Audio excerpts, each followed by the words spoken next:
दोस्तों, आज हम बात करने वाले हैं एक ऐसी खबर की जिसने गुजरात के राजकोट शहर के चांदी के बाजार को हिलाकर रख दिया। जी हां, चांदी की कीमतों में आए जबरदस्त उछाल ने राजकोट के 14 बड़े चांदी व्यापारियों को दिवालिया बना दिया। करीब 3500 करोड़ रुपए का भारी भरकम नुकसान। एक तरफ तो निवेशक चांदी बेचकर मोटा मुनाफा कमा रहे हैं, लेकिन दूसरी तरफ ये कारोबारी अपनी दुकानों पर ताले लगाकर बाजार से गायब हो गए। तो चलिए पूरे मामले को समझते हैं कि कहानी क्या है, सही आंकड़ों के साथ, वजहों के साथ और एक्सपर्ट्स की राय के साथ। सबसे पहले तो यह समझिए कि आखिर हुआ क्या था। साल 2025 चांदी के लिए सचमुच ऐतिहासिक साल साबित हुआ। कीमतें करीब 170% तक चढ़ गई। जनवरी 2026 तक एमसीएक्स पर चांदी का भाव 2,50,000 रुपए प्रति किलो तक पार कर चुका था और दिसंबर 2025 के आखिर में तो 2,63,000 तक के रिकॉर्ड हाई को छू लिया। हाल ही में थोड़ी गिरावट आई। जनवरी 2026 में 2,36,000 से 2,90,000 के बीच घूम रही है चांदी। कभी 20 से 22,000 की करेक्शन भी दिख गई। लेकिन यह उछाल क्यों आया? वजह थी ग्लोबल स्तर पर चांदी की भारी शॉर्टेज और इंडस्ट्रियल डिमांड का बोलबाला। दुनिया भर में solar panels, electronics, electric vehicles और एआई डेटा सेंटर के लिए चांदी की जरूरत तेजी से बढ़ रही है। सिल्वर इंस्टीट्यूट की रिपोर्ट के मुताबिक 2025 में सप्लाई डेफिसिट करीब 95 मिलियन ऑन्स तक रहा। यह लगातार 5वें साल का शॉर्टफॉल है। कुल मिलाकर 2021 से 2025 तक का कम्युलेटिव डेफिसिट 820 मिलियन ऑन्स के करीब पहुंच गई। चीन की एक्सपोर्ट रिस्ट्रिक्शंस, इंडिया में दिवाली और वेडिंग सीजन की रिकॉर्ड खरीदारी प्लस फिजिकल मार्केट में शॉर्टेज, सब ने मिलकर आग में घी डालने का काम किया। अब आते हैं राजकोट की उस दर्दनाक कहानी पर।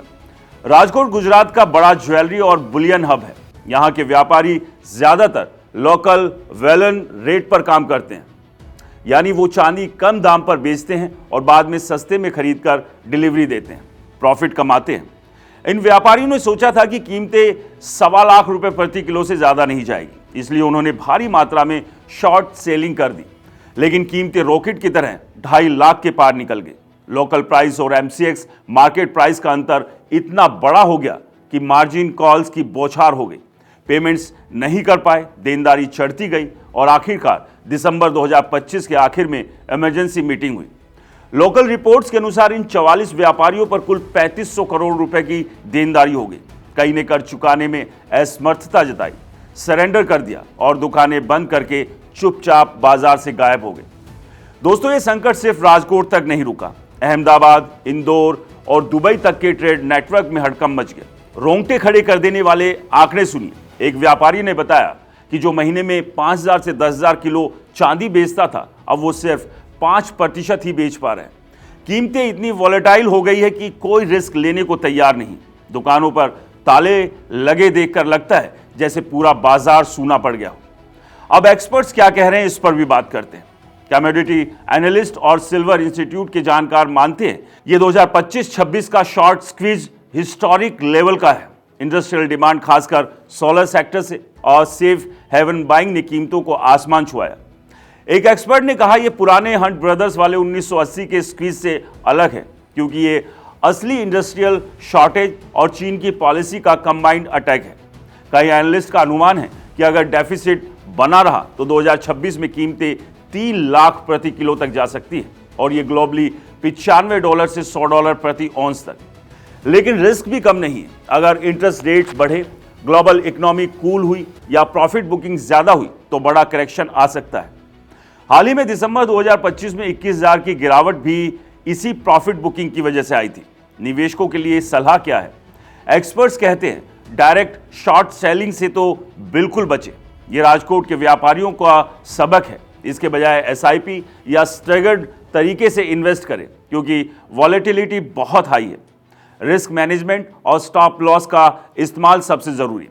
फिजिकल चांदी या ईटीएफ के जरिए लॉन्ग टर्म होल्ड करना बेहतर लग रहा है, क्योंकि सप्लाई डेफिसिट अभी खत्म होने के आसार नहीं है। दोस्तों, ये पूरी कहानी हमें सिखाती है कि मार्केट कितना अनप्रेडिक्टेबल हो सकता है। जो लग रहा था स्थिर रहेगा, वो अचानक रॉकेट बन गया। राजकोट के इन व्यापारियों की मुसीबत पूरे देश के कारोबारियों और निवेशकों के लिए एक बड़ा सबक है। कभी भी ओवर कॉन्फिडेंट ना हो, रिस्क को हमेशा मैनेज करें। आप क्या सोचते हैं? चांदी अभी भी अच्छा इन्वेस्टमेंट लगता है या थोड़ा इंतजार करेंगे? हमें कमेंट्स में ज़रूर बताएं। और हाँ दोस्तों, ये वीडियो सिर्फ जानकारी के लिए है, निवेश की सलाह बिल्कुल नहीं है। इसलिए अपनी मेहनत की कमाई को कहीं भी निवेश करने से पहले फाइनेंशियल एडवाइजर से सलाह ज़रूर लें। मार्केट को अच्छे से जांचें परखें, क्योंकि जहां प्रॉफिट है वहां जोखिम भी पूरा का पूरा बना रहता है। और हाँ, इस वीडियो को ज़्यादा से ज़्यादा लाइक करें, शेयर करें और हमारे चैनल को सब्सक्राइब और फॉलो करना बिल्कुल ना भूलें। नमस्कार।